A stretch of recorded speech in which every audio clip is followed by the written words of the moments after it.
आप सब मेरे ऑनलाइन बहन भाइयों को एक बार फिर से जय मसीह की। परमेश्वर के अनुग्रह दया और कृपा से एक बार परमेश्वर ने फिर से मिलने का मौका दिया, उसका धन्यवाद करेंगे। और आइए हम प्रार्थना करेंगे ताकि हम पवित्र आत्मा पाकर परमेश्वर के जीवित वचन को जान सकें। धन्यवाद धन्यवाद धन्यवाद हे महान सामर्थी परमेश्वर, हे खुदावन तेरा धन्यवाद प्रभु। हे मेरे राजा, तो पवित्र आत्मा दे प्रभु प्रत्येक कुछ जन को प्रभु जो ऑनलाइन या ऑफलाइन इस वचन को सुने, ताकि प्रभु जी इस वचन को हम सुनने और समझने की शक्ति मिल सके, क्योंकि तेरा वचन पवित्र आत्मा के बगैर नहीं समझा जा सकता। प्रभु जितने भी प्रभु तेरे नाम के प्रभु जिनके अंदर भूख है प्रभु, जो जानना चाहते हैं प्रभु तेरे नियमों को, तेरी विधियों को, तेरी आज्ञाओं को, ताकि प्रभु सीधा मार्ग पाकर प्रभु अपने जीवन को सीधा कर सकें, इसलिए मैं विश्वास करता हूँ उन सबको दिया जाएगा, क्योंकि तेरा वचन कहता है मांगो तो दिया जाएगा। ओ मेरे राजा, पहले लिखा है प्रभु जी, जो धार्मिकता की खोज करो तो बाकी सारी वस्तुएं तुम्हें दे दी जाएंगी प्रभु। इसी तरह मेरे राजा प्रत्येक जन को पवित्र आत्मा छू ले प्रभु जी, ताकि प्रभु जी हम तेरे वचन को जानकर प्रभु अपने जीवनों को संभाल सकें प्रभु। सारा आदर महिमा तुझे देता हूँ प्रभु यीशु, आमीन। आज तारीख है 25/3/2025 और आज सुबह का वचन पढ़ेंगे हम लूका की पुस्तक में से उसका 2 अध्याय और उसका 25 वचन से लेके और 52 वचन तक इसके पढ़े और सोने जाने की प्रभु की आशीष हो। आइए हम वचन पढ़ेंगे। यरूशलेम में शैमन नामक एक मनुष्य था, और वह मनुष्य धर्मी और भक्त था और इज़राइल की शांति की बाट जो रहा था, और पवित्र आत्मा उस पर था। और पवित्र आत्मा द्वारा उस पर प्रकट हुआ था कि जब तक वह प्रभु के मसीह को देख न लेगा तब तक मृत्यु को ना देखेगा। वह आत्मा के सिखाने से मंदिर में आया, और जब माता पिता उस बालक यीशु को भीतर लाए कि उसके लिए व्यवस्था की रीति के अनुसार करें, तो उसने अपने गोद में लिया और परमेश्वर को धन्यवाद करके कहा, हे स्वामी, अब तू अपने दास को अपने वचन के अनुसार शांति से विदा करता है, क्योंकि मेरी आंखों ने तेरे उद्धार को देख लिया, जैसे तू सब देशों के लोगों के सामने तैयार किया, कि वह अन्य जातियों को प्रकाश देने के लिए ज्योति, और तेरे निज भाग को इज़राइल की महिमा हो। उसके पिता की और उसके माता इन बातों से उसके विषय से कहीं अधिक जाति थी आश्चर्य करते थे।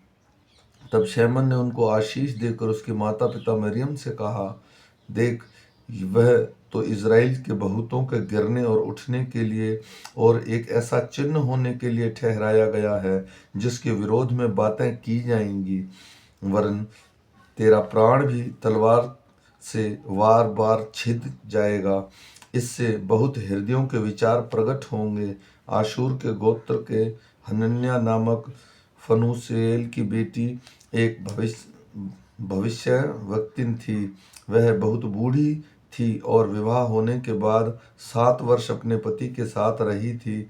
वह 84 वर्ष से विधवा थी और मंदिर को नहीं छोड़ती थी, पर उपवास और प्रार्थना करके रात दिन उपासना किया करती थी।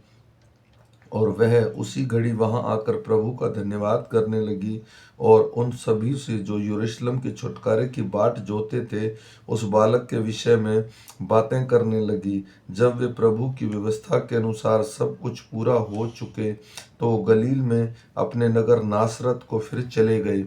वह बालक बढ़ता और बलवंत होता और बुद्धि से परिपूर्ण होता गया, और परमेश्वर का अनुग्रह उस पर था। उसके माता पिता प्रतिवर्ष फसह के यरूशलेम जाया करते थे। जब यीशु 12 वर्ष का हुआ तो पर्व की रीति के अनुसार यरूशलेम को गए। जब वे उन बातों को पूरा करके लौटने लगे, तब बालक यीशु यरूशलेम में रह गया, और उसके माता पिता नहीं जानते थे कि यह समझकर कि वह अन्य यात्रियों के साथ होगा। एक दिन का पड़ाव निकल गए और अपने कुटुंबियों और जान पहचान वालों में ढूंढने लगे, पर जब नहीं मिला तो ढूंढते ढूंढते यरूशलेम को फिर लौट गए। और 3 दिन के बाद उन्होंने उसे मंदिर में उपदेशकों के बीच बैठा उसकी सुनते और उनसे प्रश्न करते हुए पाया।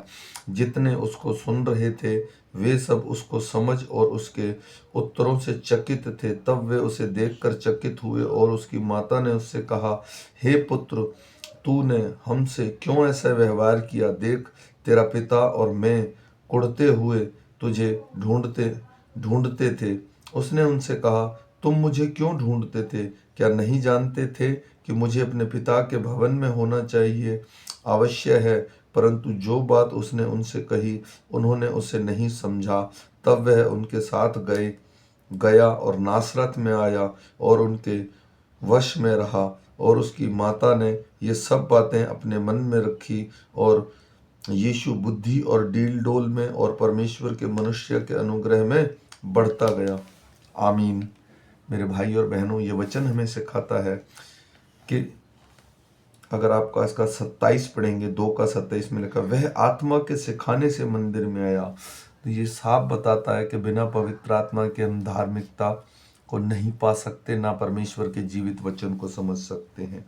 दूसरा यहाँ लिखा गया है, वह बालक बलवंत होता गया और बुद्धि से परिपूर्ण होता गया, क्योंकि और परमेश्वर का अनुग्रह उस पर था। परमेश्वर का अनुग्रह उसी पर रह सकता है जो परमेश्वर के अधीन रहता है, उसके नियमों के, उसके वचनों के, उसकी बातों के।